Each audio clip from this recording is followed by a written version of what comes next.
Alors, suite de calcul de PFP de preuve de programme, donc on est dans l'exercice 1, page 12.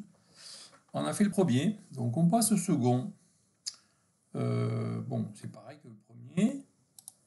Donc, je l'ai écrit pour prendre un peu d'avance. Donc, vous voyez que pour passer de la première ligne à la deuxième ligne, donc qu'est-ce que j'ai fait? Pour passer de là à là, qu'est-ce que je fais? Je remplace y par y moins x ici.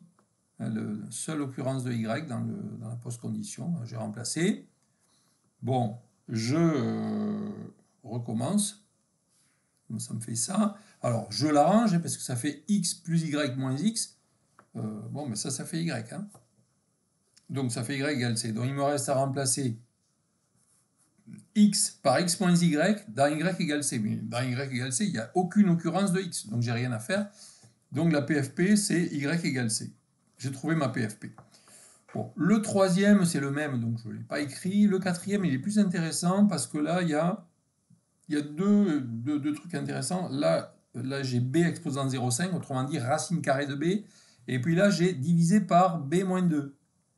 Donc, bon, là, il va y avoir des problèmes de... Hein, est-ce que ce truc-là est évaluable? Alors, la PFP, on a dit qu'il fallait remplacer x par tout ça là-dedans. Donc, je le fais, ça fait b-2 carré que multiplie donc ça au carré. Alors ça au carré, c'est quoi? Ça va faire b racine de b. Donc le carré de racine de b, c'est b, est divisé par b-2 au carré. Donc ça égale b. Et attention, il faut que tout ça soit évaluable. Alors, évaluable à quelles conditions? La racine carrée de quelque chose, vous savez que ça n'existe que si le b, là, il est positif. Donc, il faut et b supérieur ou égal à 0. C'est pas tout. Parce qu'il faut que je puisse diviser par b-2. Donc, pour ça, il faut que b soit différent de 2. Donc, la PFP, ça serait ça. Maintenant, si je regarde le premier morceau, ça s'arrange parce que j'ai b-2 au carré fois b sur b-2 au carré. Donc, ça fait, je peux simplifier par b-2 au carré, hein, ça fait b égale b, et b positif, et b différent de 2. Donc finalement, la PFP, c'est b positif et b différent de 2. Puisque ça, c'est vrai tout le temps. Donc voilà un cas particulier, vous voyez, où il y a des problèmes d'évaluation. Donc vous voyez ce qu'il faut faire dans ce cas-là. Alors, vous voyez qu'à chaque fois, bon, je fais attention, enfin, je prends mon temps. Hein, il y a deux affectations, j'écris deux lignes, au moins. Hein. Je ne fais pas les deux affectations en même temps. Pourquoi? Si je commence à vouloir remplacer x par x moins y et remplacer y par y moins x, je me perds parce que je ne sais plus où est-ce que je dois remplacer quoi. Donc, c'est impossible de faire les deux en même temps. Alors, il y a quand même un cas particulier où vous pouvez tout faire en même temps, puisque je sais que certains d'entre vous auront envie de faire tout en même temps et c'est pour ça qu'ils vont se tromper. Bon, donc moi j'avertis, mais après, voilà, en fait... Mais quand même, je vous dis, il y a un cas où vous pouvez y aller. C'est le cas où vos variables, enfin, il n'y a pas d'interaction entre vos variables affectées. Si vous avez x égale 2, y égale 4, z égale 1, bon, vous allez pouvoir remplacer tout en même temps. Parce qu'en remplaçant z par 1, vous ne faites pas apparaître d'autres occurrences de y ou de x. Donc, vous pouvez remplacer z par 1, remplacer y par 4 et remplacer x par 2. Ça, vous pouvez le faire, oui, d'un seul coup. Ça ne va pas poser de problème. Hein. Donc, ça va faire 2t supérieur à 2 plus 2 fois 1, 2 moins 4. Donc, ça va faire finalement 2t positif. Donc, finalement, ça va être t positif. Votre PFP, vous pouvez le faire d'un seul coup. Bon, donc voilà, calcul de PFP. Maintenant, on en vient au deuxième exercice. Puisque les PFP, on ne les calcule pas pour le plaisir, on les calcule pour prouver un programme. Donc, on a dit, pour prouver un programme, hein, j'y reviens, c'est très important, pour prouver un programme, pour prouver un triplé, hein, vous avez une précondition du code, une post-condition, deux étapes. D'abord, je calcule la PFP, la plus faible précondition, et ensuite, je vérifie que ma précondition, elle est plus forte que la PFP.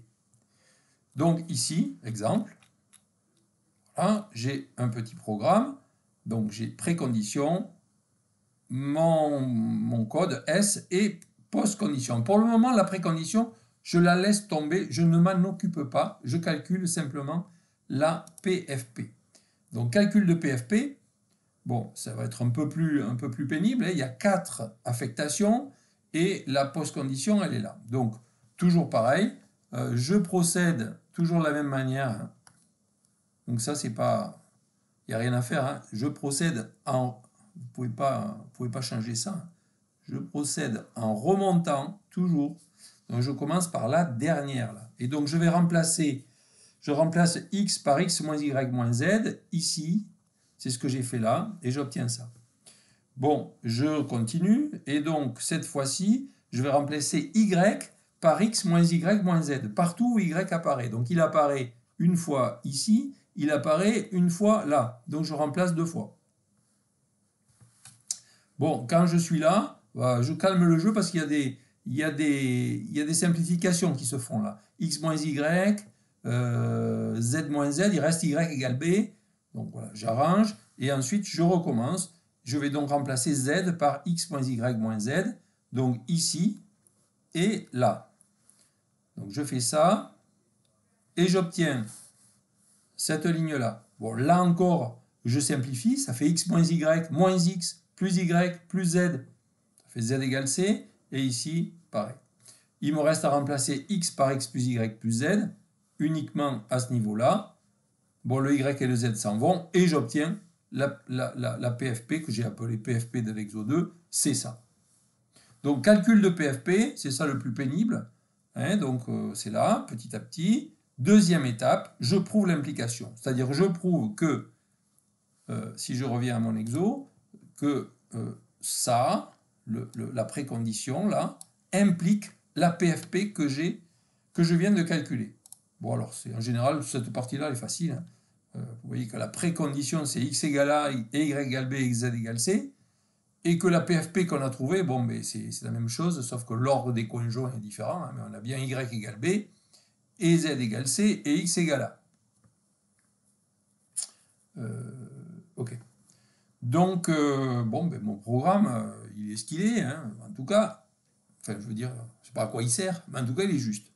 Hein, puisqu'on a bien l'implication. Donc, c'est la méthode générale qu'on va utiliser si on veut prouver un programme comme ça sur le papier. Vous voyez, donc ça, c'est une preuve qui est statique, qui est indépendante de la machine, hein, puisque voilà, on ne prend pas de cas particulier, on n'essaie pas empiriquement avec des tests comme on pourrait le faire en TP. Hein, donc c'est une preuve qui est qui demande un peu plus de temps et d'effort, mais qui est radicale. Alors, comment fait-on? Donc là, on a vu ce qui se passe quand on a des programmes où il y a juste des affectations, des suites d'affectations, donc séquences. Alors, qu'est-ce qui peut se passer? Les situations les plus embêtantes restent à voir. Premièrement, la sélection, deuxièmement, la répétition. Alors, la sélection, ce n'est pas tellement un problème parce qu'on a déjà vu une règle qui nous permet de nous ramener, quand on a une sélection, en fait, de nous ramener à 2 séquences. Puisque quand on a une sélection, comme ici, hein, ça c'est une sélection, ben vous voyez qu'il y a 2 chemins. Hein. Ben, ça veut dire qu'on va établir en fait d'abord cette partie-là, ce triplet de OR. On va dire si P et C sont vérifiés, ben alors il faut qu'en sortie, après avoir exécuté S1, on ait Q. Et d'autre part, donc deuxième séquence, ben, si on a P et C est faux, ben alors on exécute S2 et il faut qu'on ait Q en sortie. Donc il n'y a rien de particulier en fait pour prouver un programme constitué d'une sélection, sauf que ça va se ramener à 2 séquences en fait, donc 2 fois ce qu'on vient de faire précédemment. Donc ça c'est pour la sélection. Pour la répétition, par contre, c'est plus compliqué. Donc la répétition, ça va être l'objet de plusieurs vidéos qui vont suivre. En fait, on ne va pas pouvoir calculer vraiment de PFP pour prouver une boucle. Donc il va falloir procéder autrement. La notion fondamentale, c'est la notion d'invariant de boucle. Et on va voir ce qu'est un invariant de boucle et ce à quoi ça peut servir pour prouver, un programme constitué d'une boucle. Donc ça sera le sujet de la prochaine vidéo.